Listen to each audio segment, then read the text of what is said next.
大炮是用来丈量国土面积的，真理永远只在大炮射程之内。铁血宰相俾斯麦的这句名言被后世的鹰派无数次引用，但说出这段霸气语录的俾斯麦本人却是一名保守派。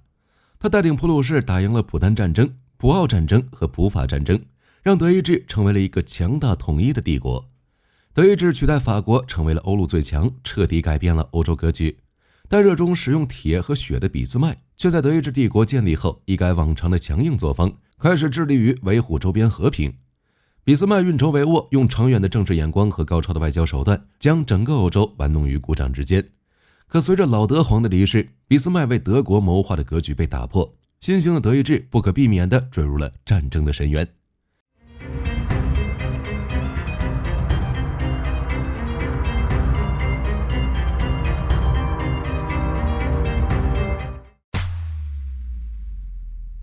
上期我们讲到，普鲁士在普法战争中获胜，德意志帝国建立。威廉一世在法国凡尔赛宫加冕为帝国皇帝，俾斯麦则被任命为帝国第一任首相。德国击败了法国，却不可能将法国全部吃下。1月28日，德法签署停战协定，巴黎要塞大部分炮台和弹药被移交给德军，法国需支付2亿法郎的战争赔款。5月10日，在巴黎公社成立的背景下，法国政府又与德国签订了法兰克福合约。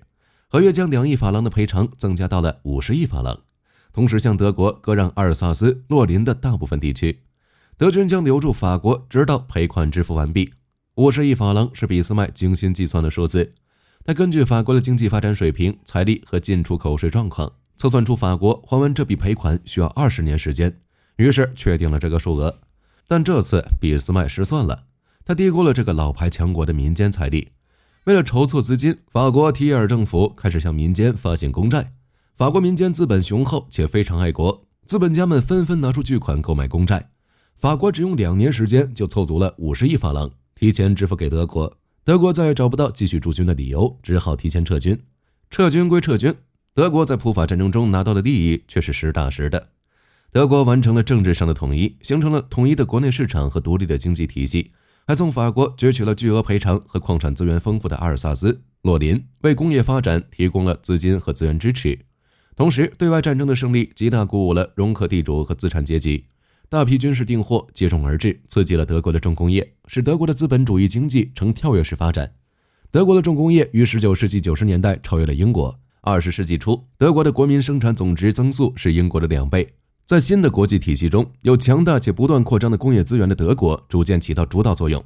就在德国民众以为俾斯麦会带领德国继续攻城拔寨时，这位老谋深算的政治家却为德国的扩张按下了暂停键。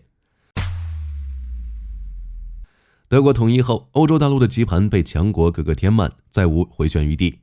德国的崛起改变了欧洲势力均衡的状况，让列强感到不安。俾斯麦明白，由于地缘的独特性，根据欧陆中央的强大的德意志帝国，迟早变成欧洲诸国针对的目标。德国糟糕的地缘环境会危及德国的地位和安全，动摇普鲁士的统治地位。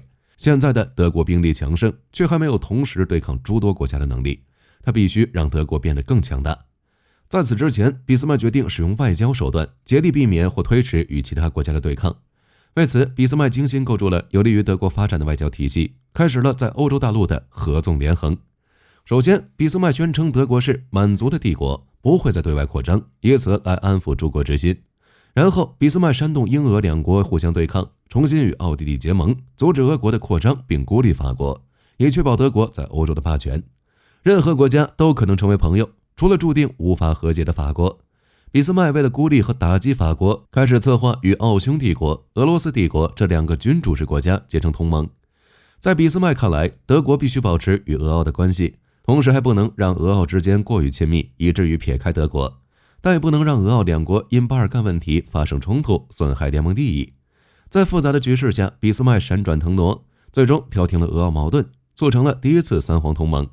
1873年，俄奥2国签订兴博隆协定，约定遇到第三国侵犯危机时，2国应立即商讨共同行动方针。同年，德皇也加入了这一协定，组成了第一次三皇同盟。通过同盟，德国达到了孤立法国的目的，俄罗斯加强了对英国的力量，俄奥2国在巴尔干的矛盾也有所缓解。1877到1878年，俄罗斯帝国和奥斯曼帝国爆发了第10次俄土战争。俾斯麦代表德国举行会议，以平衡欧洲各国之间的利益。在会议上，俾斯麦偏袒了英国和奥匈帝国，使俄罗斯没能拿到战胜土耳其的权益，俄德关系急剧恶化。1879年，为了防备俄国方面的危险，德国和奥匈帝国签订条约，组成了德奥同盟。双方承诺，任何一方被俄罗斯攻击时，另一方会给予帮助；如果是被其他欧洲国家进攻，另一方则保持中立。这个欧洲国家尤其针对法国。德奥同盟堪称是俾斯麦在外交上的杰作。俾斯麦没有经过战争，没有付出高昂的代价，就实现了政治上统一德国各邦的梦想。德国把俄国当成假想敌，但俾斯麦仍希望与俄国交好，摆脱法俄联合的噩梦。于是，在1881年，俾斯麦以支持俄国封锁黑海为条件游说沙皇。沙皇此时也想联合德国，在近东和两海峡抗衡英国。双方一拍即合。6月18日，俾斯麦与俄、奥两国大使在柏林签署了三国协定，视为第二次三皇同盟。1882年，俾斯麦又与意大利、奥匈帝国签订了三国同盟，次年又与罗马尼亚签订盟约，将意大利和罗马尼亚纳入了柏林的外交体系。同时，俾斯麦在英法关于埃及的进程中支持英国，获得了英国的支持。俾斯麦还鼓励法国积极扩张海外殖民地，以分散法国在欧陆的注意力和对德仇恨，加剧法国与其他国家的矛盾。在俾斯麦的精心设计下，一份份条约被签订，一个强大的防御性同盟体系就此诞生。法国则被彻底孤立，无法向德国复仇，德国获得了将近20年的和平。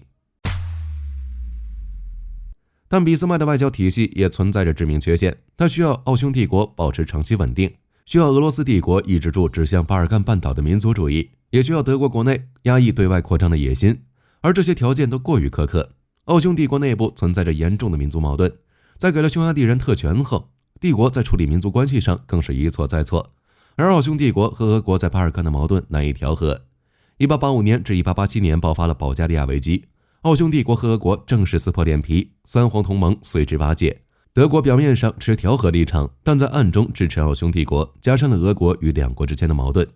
为了维护关系，俾斯麦又与俄国签订了再保险条约，规定缔约国一方受到攻击时，另一方需保持中立。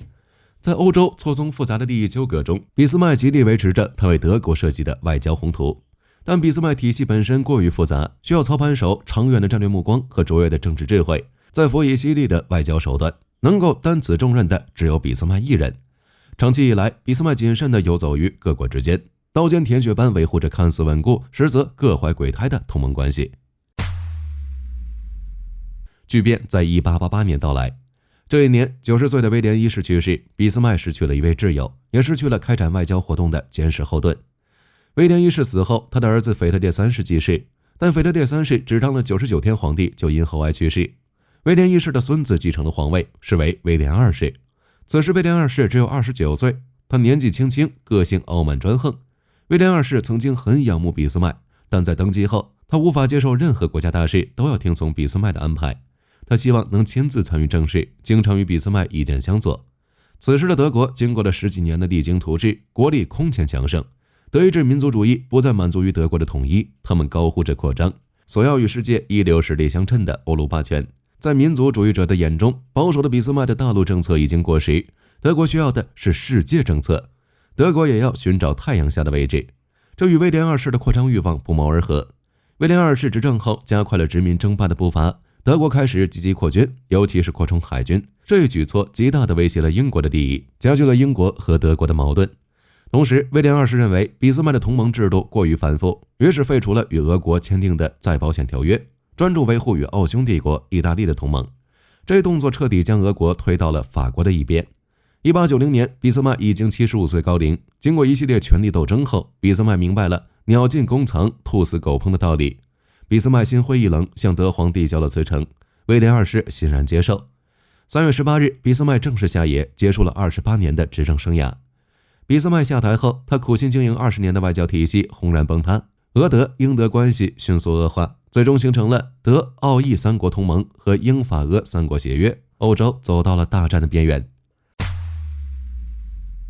1898年7月30日，名震天下的铁血宰相俾斯麦逝世，享年83岁。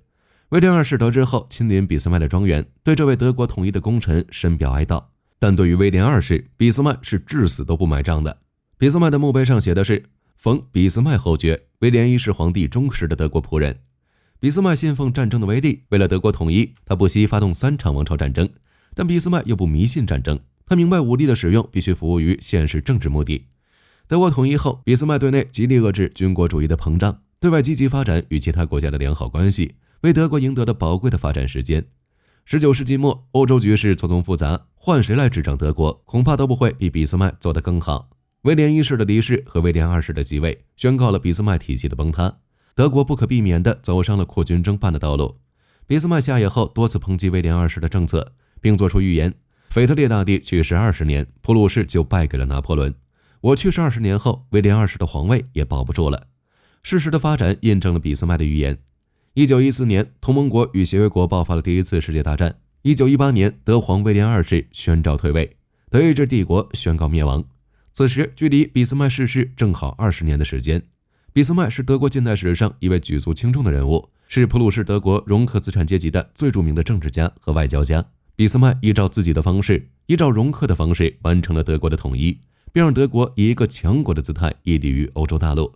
从这一点讲，俾斯麦便无愧于德国领航员的称号。